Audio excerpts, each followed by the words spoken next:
A new challenge has emerged for Rhaenyra, new titles are being handed out, and Daemon finally reunites with his daughter. House of the Dragon Season 3, Episode 4 introduces us to Ormond Hightower's new strategy, as the situation in Tumbleton grows increasingly dangerous. Meanwhile, Aegon II comes face to face with the broken remains of his beloved dragon, Sunfire, while struggling to deal with the unrest among the small folk. And Daemon returns with something unexpected: gold and a lie. Like every episode this season, the opening sequence has been updated once again. This time, it appears to show the people of King's Landing celebrating Rhaenyra's return as their queen. There's also a familiar face in the opening. Although it's difficult to identify because of the costume, it seems to be Ser Torrhen Manderly, whom we briefly met in the previous episode when Rhaenyra discussed seizing the wealth of the nobles. We'll come back to him in more detail later. After the opening credits, the story shifts to what may become the most important location of the season, Tumbleton. The Hightower army has now occupied the town, with soldiers moving from house to house. Ormond Hightower isn't just leading an army of 15,000 men, he also has to feed them, shelter them,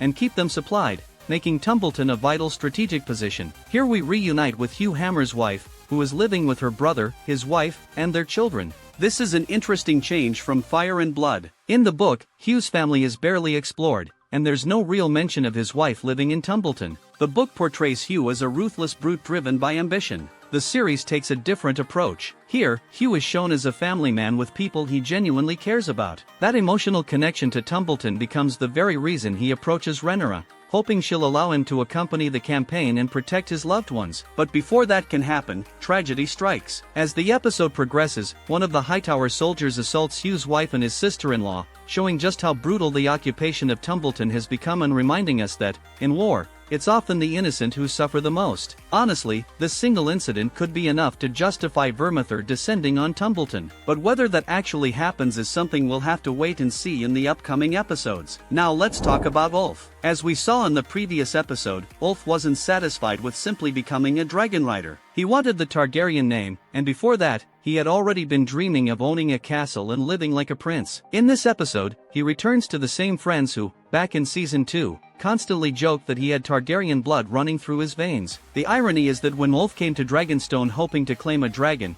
he never imagined that succeeding would turn into a full-time responsibility to the crown. In his mind, claiming a dragon meant entering a life of luxury. He expected status, respect, a grand castle, endless feasts, and a comfortable life for himself and his friends. And honestly, why wouldn't he? That's exactly how every Targaryen prince had looked from the outside throughout his entire life. But reality turns out to be very different. Now that he's living in the Red Keep, Ulf has discovered that being a dragon rider isn't just an honor, it's a duty. He's expected to serve the queen, follow orders, and constantly prove his loyalty. Instead of the glamorous life he imagined, he finds himself carrying responsibilities and facing criticism whenever he falls short. There's another small detail in this episode that could become very important later. Ulf tells Rhaenyra that someone has written Queen of Bastards on a wall in King's Landing. At first, it seems like nothing more than an act of public defiance, but that single message pushes Rhaenyra to respond. She orders the Gold Cloaks to crack down on anyone spreading dissent across the city. As a result, King's Landing begins witnessing something it hasn't seen in a long time: brutal policing and harsh crackdowns on the small folk.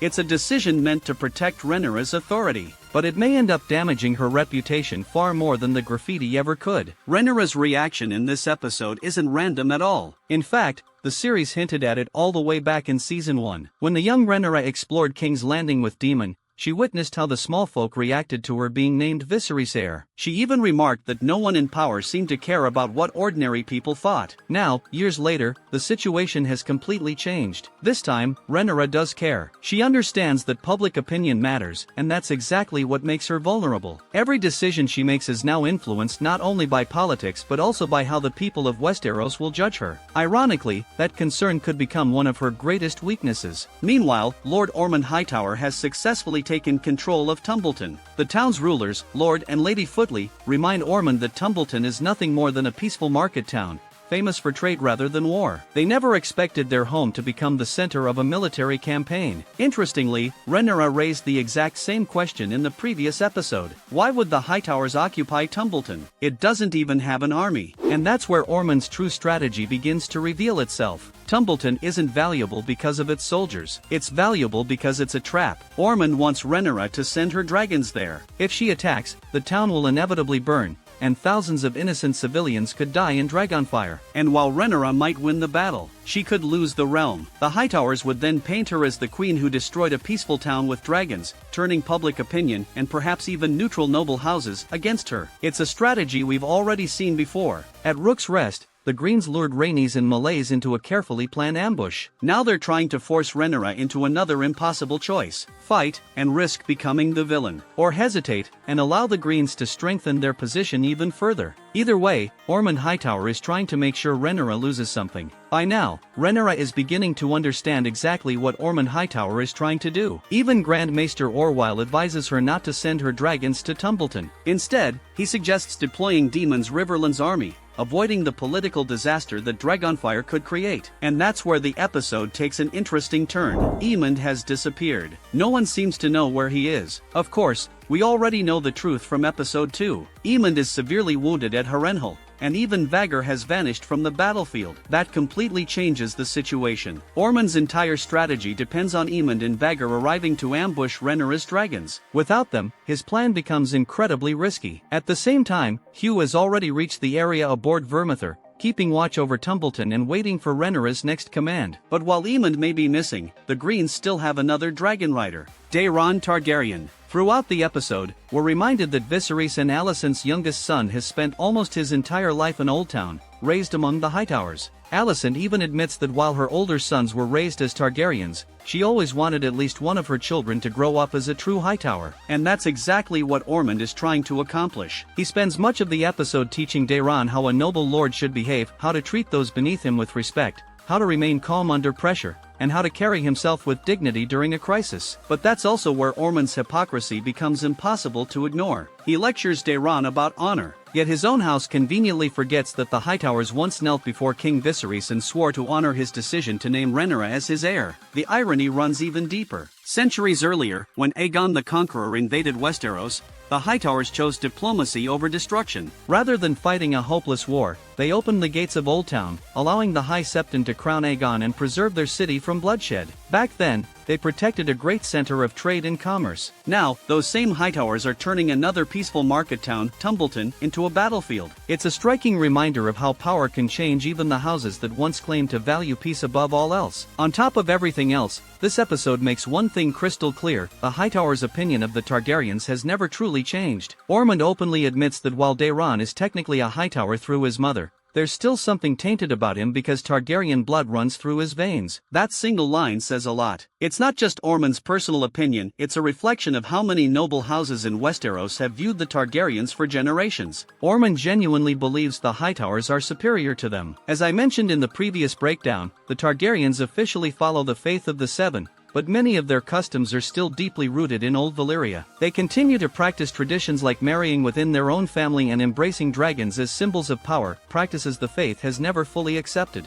And this conflict isn't new. After Aegon the Conqueror died, Maegor Targaryen's second marriage sparked outrage from the faith. Later, when King Aenys allowed his children to marry according to Valyrian tradition, the tension between the Iron Throne and the faith escalated even further. Maegor eventually answered that resistance with brutal force, leaving behind one of the bloodiest chapters in Targaryen history. Because of events like these, many great houses still see the Targaryens as outsiders. To them, the Targaryens are foreign conquerors who arrived from another land, forced the kingdoms to kneel with Dragonfire, and claimed the Iron Throne through overwhelming power rather than tradition. Imagine someone joining a long-established group and immediately declaring themselves the leader. That's how many Westerosi families still view House Targaryen. What they never knew, of course, was Aegon the Conqueror's prophecy, his belief that Westeros had to be united to face the darkness that would one day come from the north. Without knowing that dream, all they ever saw was conquest. We've seen similar attitudes before, even in A Knight of the Seven Kingdoms, where several noble characters express the same distrust toward the Targaryens. Coming back to Daeron, though, the episode paints him very differently. He's clearly embraced the values the Hightowers have taught him,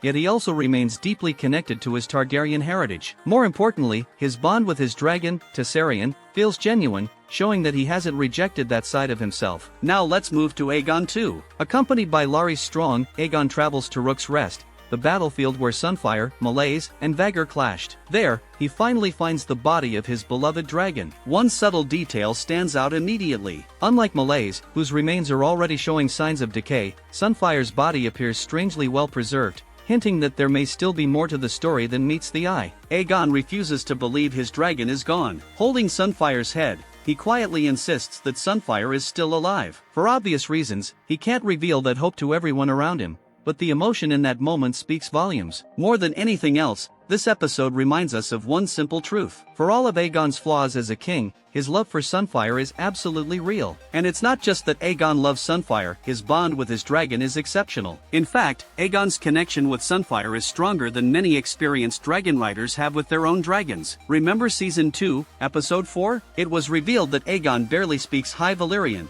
which is surprising for a Targaryen prince. But if we go all the way back to Season 1, Episode 6, one of the Dragon Keepers tells Jacaerys that he must develop the same level of mastery over his dragon that Aegon has over Sunfire. That tells us something important. Aegon doesn't rely on language to command his dragon. His bond with Sunfire is built on instinct, trust, and years of companionship. It's actually remarkable when you think about it. Even Aemond, despite being fluent in High Valyrian, doesn't always display the same effortless control over Vhagar that Aegon has with Sunfire. For now, Aegon chooses to remain near Rook's Rest, staying close to his dragon instead of returning to court. The episode also reveals another side of his character. While walking through the battlefield, he notices a young boy scavenging equipment from the bodies of fallen soldiers. Instead of ignoring him, Aegon asks a simple question. Is he hungry? Are the people starving? It's a small moment, but an important one. For perhaps the first time, Aegon truly begins to understand what war does to ordinary people. Beyond the battles, the dragons,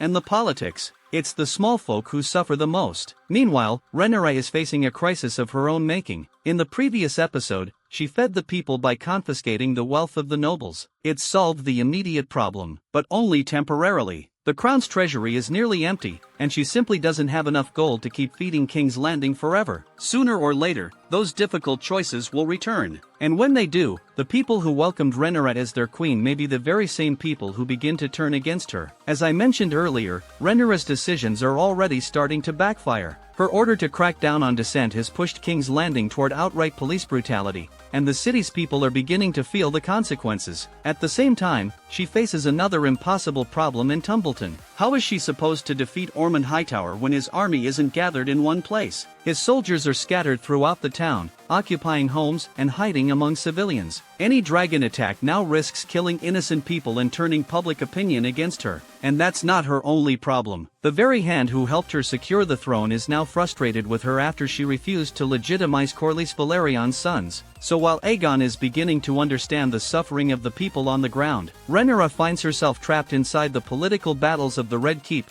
with new crises appearing every day. To stabilize her rule, she restores Grand Maester Orwyle to the small council. Then, following Mysaria's advice, she appoints a new master of coin, Ser Torrhen Manderly. This is a notable departure from Fire and Blood. In the book, the role is filled by Lord Bartimos Celtigar, who remained on Dragonstone. Here, however, the series gives that responsibility to Torrhen Manderly, suggesting that his storyline is about to become much more significant. But no master of coin can create gold out of thin air. To rebuild the treasury, new taxes will almost certainly be introduced, meaning Rhaenyra's political problems are only going to grow. Meanwhile, Adam of Hull continues to prove his loyalty despite still carrying the stigma of being a bastard. When he suggests bringing cats into the Red Keep to deal with the ever-growing rat infestation, Rhaenyra is impressed enough to invite him onto her small council. Interestingly, in Fire and Blood, that idea originally came from Otto Hightower after the Blood and Cheese incident. Later, Rhaenyra shows Adam one of the most memorable pieces from Season 1 King Viserys miniature model of Old Valyria. She explains that her father rebuilt the lost freehold to remind himself that even the greatest empire in history can fall. Standing in the middle of the Dance of the Dragons, those words carry more weight than ever. Rhaenyra isn't just carrying the burden of the Iron Throne. She's also carrying the expectations of the faith, the nobility,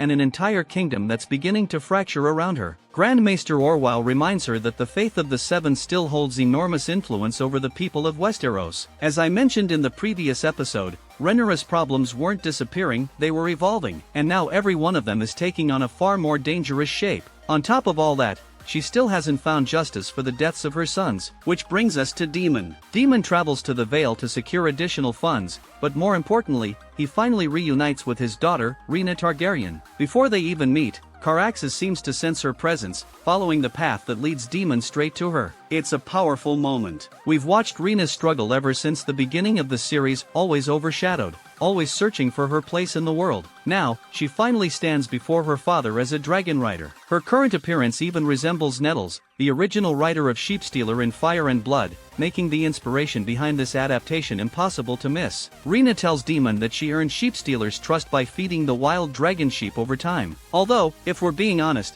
the dragon looked just as interested in eating the sheep as it was in trusting Rena. Still, Demon immediately realizes the danger this creates. He already knows that Rhaenyra believes the mysterious writer of Sheepstealer played a role in Jacary's death. The moment she discovers that the writer is actually Rena, she may never forgive her. Rena, meanwhile, has no intention of returning to King's Landing, so Demon makes a choice. To protect his daughter, for now, he lies to Rhaenyra, and that lie could have consequences far greater than he realizes. To support his story, Demon kills a shepherd near Sheepstealer's cave and brings the body back to Rhaenyra, making it appear as though the mysterious dragon rider is dead. But instead of giving Rhaenyra closure, the lie only deepens the emptiness inside her. She now believes that her son Jacaerys died because an ordinary shepherd managed to tame a wild dragon, a truth that feels both meaningless and impossible to accept. At the same time, it feels as though Demon himself still has unfinished business. The death of Lucerys continues to haunt him, and sooner or later, that path will lead him toward the man responsible, Aemond Targaryen. Speaking of Aemond, when Ser Criston Cole and Gwaine Hightower arrive at Harrenhal,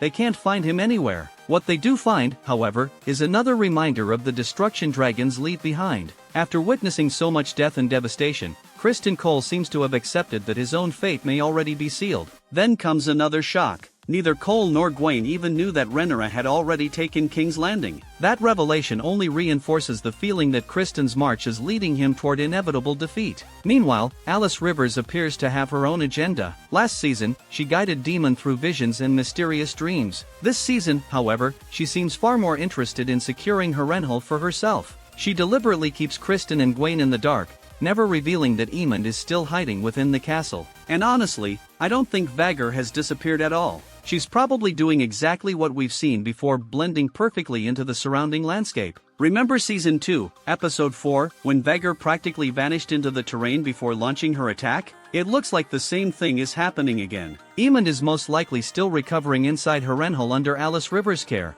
while Vhagar waits nearby, hidden in plain sight. Now let's talk about Alicent. This episode quietly brings back one of her oldest habits. Just like in Season 1, she begins scratching at her fingernails whenever she's overwhelmed by anxiety. It's a subtle callback, but it tells us exactly how much pressure she's under. Her biggest fear now is Daeron. Ormond's deception may have bought the Greens some time, but Alicent knows that once Rhaenyra realizes the truth, Daeron could become her next target. And after the Hightower sees Tumbleton, she has every reason to believe Rhaenyra won't let her youngest son escape the coming war. As if Alicent didn't already have enough to worry about, the episode throws another major twist her way. Helaena is pregnant. At first, it sounds shocking, but timeline-wise, it actually makes perfect sense. Although a lot has happened on screen, not much time has passed since King Viserys' death. Major events have been unfolding almost every other day, so it's entirely possible that Helaena is carrying Aegon's child. But for Alicent, this isn't good news. If Helaena gives birth to another son, that child immediately becomes another potential claimant to the Iron Throne and another threat in Rhaenyra's eyes. And considering everything that's happened so far, it's hard to imagine Rhaenyra showing mercy if that child ever becomes a political obstacle. This could also be the show's way of moving closer to Fire and Blood. In the book, Aegon and Helaena have 3 children, Jaehaerys, Jaehaera, and Maelor. So far, the series has only introduced Jaehaerys and Jaehaera, meaning this pregnancy could finally be setting up Maelor, whose future is one of the most tragic storylines in the Dance of the Dragons. Now, back to Ormond Hightower. The episode makes it increasingly clear that Ormond's ambitions go far beyond simply winning the war. It feels as though he's beginning to imagine a kingdom ruled through Daeron, a young king who could easily become a puppet while Ormond holds the real power. The real question is whether the dream can survive without Vhagar. And just as importantly, what kind of man will Daeron become? Will he embrace the discipline and political mindset of House Hightower? Or will his Targaryen blood ultimately define him? There's an interesting parallel here. In many ways, Daeron is going through exactly what Alicent experienced years ago. Both are constantly reminded of their duty to the realm, yet the people preaching duty often seem far more interested in fulfilling their own ambitions. Instead of receiving freedom, they become trapped between loyalty and political manipulation. And because of that, one figure is starting to emerge as perhaps the season's true mastermind: Ormond Hightower. Before wrapping up, here's one small detail that shouldn't be overlooked. The sword Ormond repeatedly slams onto the table and later hands to Daeron is the Valyrian steel blade Vigilance. Meanwhile, one of the Boltons fighting alongside him carries another legendary Valyrian steel sword, Orphanmaker. These are two of the rarest weapons in Westeros, and if history follows the books, several Valyrian steel blades will change hands or disappear entirely as the Dance of the Dragons continues. Another subtle detail is Ormond's unusually sharp sense of smell. If you remember the season premiere, he was repeatedly shown noticing scents that others ignored. It seems insignificant now, but it wouldn't be surprising if Rhaenyra eventually used that trait against him. As for the road ahead, the stakes continue to rise. Rhaenyra is making more enemies with every decision she takes. Helaena, after already losing one child, may soon be forced to fear for another. Daemon now has to protect his daughter Rhaena while keeping his dangerous secret alive. And Ormond Hightower's grip on Tumbleton is only growing stronger. The next few episodes should reveal just how far each of them is willing to go to win this war. And that's everything for House of the Dragon Season 3, Episode 4. This episode may not have been packed with massive dragon battles, but it quietly set up some of the biggest conflicts still to come. Rhaenyra's rule is becoming more fragile, Daemon is hiding a dangerous secret, Aegon's journey is taking an unexpected turn, and Ormond Hightower is proving to be a far more dangerous player than anyone expected. The real question is, who do you think is making the smarter moves right now, Rhaenyra, Daemon, or Ormond Hightower? And which moment from this episode was your favorite? Let me know your thoughts in the comments, I read as many of them as I can. If you enjoyed this breakdown and want more House of the Dragon explanations, lore, hidden details, and ending breakdowns, make sure to like the video, subscribe to Loreflick, and turn on the notification bell so you never miss the next episode. Thanks for watching, and I'll see you in the next one.